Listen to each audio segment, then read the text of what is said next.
কই মাছ চাষের কিছু সতর্কতা বা ব্যবস্থাপনা নিয়ে।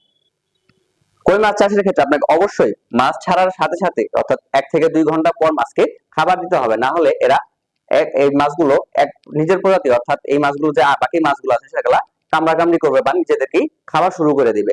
তার জন্য আপনাকে কই মাছ ছাড়ার পরপরই খাবার সরবরাহ করতে হবে। এবং সতর্কতা হিসেবে আপনি প্রতি 15 থেকে 20 দিন পর পর পুকুরে টিএসপি এবং ইউরিয়া সার প্রয়োগ করতে পারেন। পুকুরে চুন প্রয়োগ করতে পারেন 150 থেকে 200 থেকে 250 গ্রাম, এবং প্রতি মাসে একবার লবণ প্রয়োগ করতে পারেন, সেটা হচ্ছে 150 থেকে 200 গ্রাম হারে।